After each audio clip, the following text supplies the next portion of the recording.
So, ito yung aking hallway punta sa aking room. And, yan, meron akong pin light para sa gabi. Kasi lahat ng ilaw sarado na. So, paglalabas ako para magbanyo, at least may ilaw. And then, this one is our guest room. Dapat, room ko din siya, pero ginawa lang guest room for bisita. Pero, yun, wala namang bumibisita. And then, this one, you can see sa door ko, Adventure from Papel Merotti. Regalo ng friend ko. And yeah, yun lang makikita nyo sa labas. So, let's go inside my crib.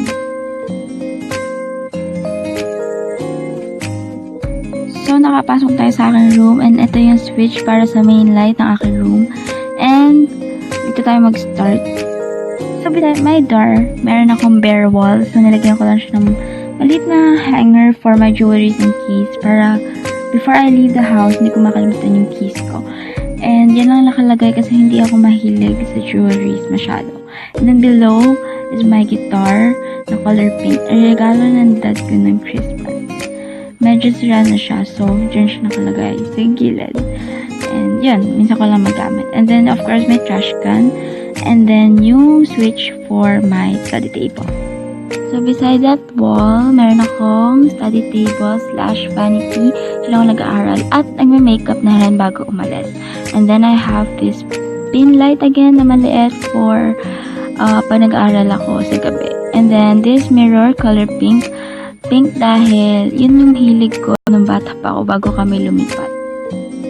So, sa ibabaw na aking study table, makikita niyo itong mga to. So, I'll start sa left. So, we'll always have Paris. Galing din siya sa friend ko yung nagbigay ng nasa door ko. And then, yung Paris na Eiffel Tower na maliit, galing din sa isa ko pang squad. Dahil alam nga nila na mahilig ako, obviously, sa Eiffel Tower and sa Paris. And then, of course, yung mga, what do you call that? Ball pens para sa pagsulat ko. Yan, nandyan lang yan. And then, meron ako dito cat. Kasi mahilig ako sa cat dati. Kaso nga may allergy ako. So, ayaw na ng mom ko ng cat. So, meron akong dog dito sa bahay. And then, yung lalagyan na yan is yung mga cotton pads ko. There. Kasi, may nahulog blade. Sorry guys. So, yan ginagamit ko for my face after I wash at night. So, dito na tayo sa shelf. So, sa pinaka-upper shelf, I have my book since yung mga bata pa ako. So, yan. Importante yan sa akin. Sentimental values. Then, sa baba, I have my perfumes. Ibabigay din, regalo like that. Of course, may Eiffel Tower na naman sa likod. And yung mga gamit ko ng perfume na pwede pang i-refill. There. So, sa baba pa niya, meron ako nitong shoes. I forgot ano yung brand, pero tinatamad lang ako tignan. Pero limited edition siya, so yan, gusto ko siya i-display kasi yung cute-cute niya. And then, sa pinakababa, I have this bin na mga miscellaneous items ko like Christmas lights, yung aking hair straightener, yung aking lalagyan ng mic, syempre yung camera ko na minsan ko na lang magamit, and yung aking lumang iPad, which is Serana. So sad.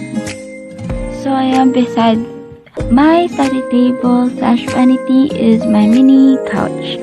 So, lahat yan, pinipersonalize pa namin. Pinasadya, ganun. So, yan. Hindi na kami bumili ng magkahiwalay na cabinet and sofa. Maliit lang naman yung room ko. Kasya lang for me. So, ito siya.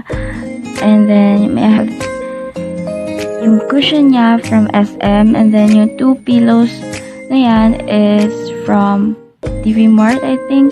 And then, that 2 sides from my friends.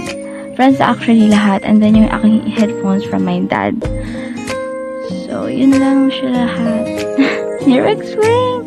And then, of course, yung bintahan ako. Yan. And then, meron lang siyang curtain na ganyan. At least yung araw medyo pumasok. Pero gusto ko kasi cozy. Kaya gusto ko may curtain. And then yan yung itsura niya sa likod. So yung aking room ay naka-base sa bandang likod naming bahay. And then lahat ng aming grills, isang part ay nabubuksan. There. As you can see. So nabubuksan siya kasi for emergency purposes. So yun yung aming fire exit. So, meron ako mini terrace sa likod. And you can see sa likod, sa baba, marami kaming puno. Kasi parang mini garden na din namin. And then, iyan yung lagyan ng padlock. Nakakalimutan ko ibalik. And then, nandito nakalagay yung susi ng aking grill. Okay, so next is my cabinet. So, hindi ko papakita, i-elaborate lahat. Pero, yan yung itsura niya sa loob. So, sa aking dormer na ko yung aking ukulele. Kapag hindi ko ginagamit yung ko siya nilalagay. And yung mga belts and neckties, IDs for school. And yung aking mga damit ay naka-color-coded para alam ko kung ano yung susuotin or hindi siya mahirap hanapin. So, white to the darkest colors. And then, sa pinakadulo yung mga dresses and jackets and blazers, etc. Sa baba niyan is yung mga underwears na hindi ko na pinakita. So, sa baba niyan is yung maliliit na cabinets and hindi ko na papakita. PJs lang. So, yun na. Dito na tayo sa aking bed. So, sa harap siya ng aking cabinet. Ayan ang itsura niya. So, start ako sa wall ko.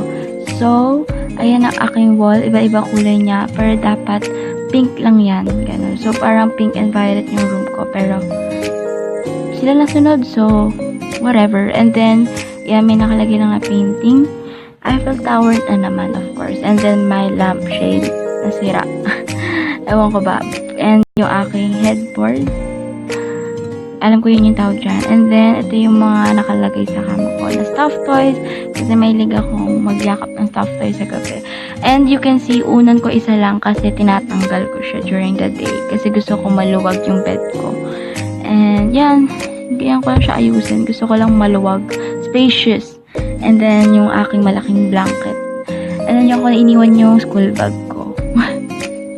Then, meron akong switch dun sa gilid. May nakakabit na extension for kung mag-charge ako ng phone. Para umabot siya dun sa nightstand ko.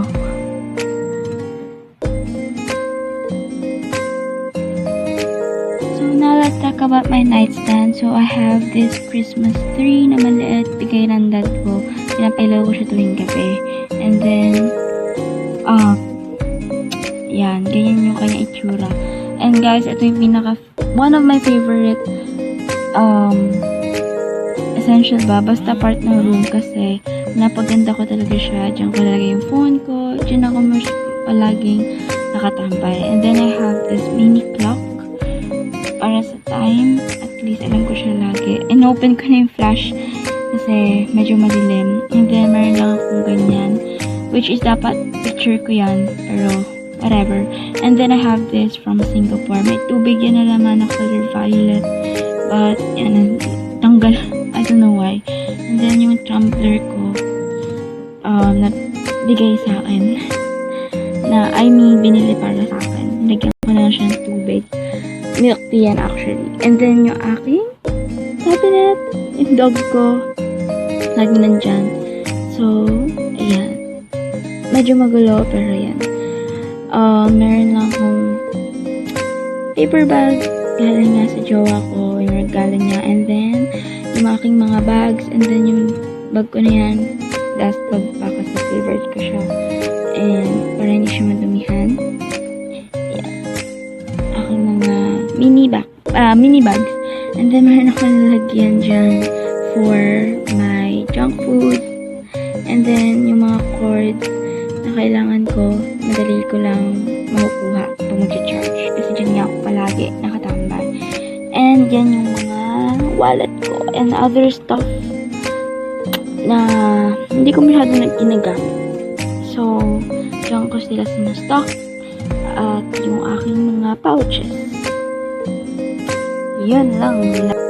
So, that's it. Bigyan ko lang kayo ng overview ng aking room bago tayo matapos. But ayun lang talaga ang laman ng aking room. Maliit lang siya. Pwede na sa akin kasi hindi din ako mahilig maglinis ng malaking room. Ayun guys. Bye!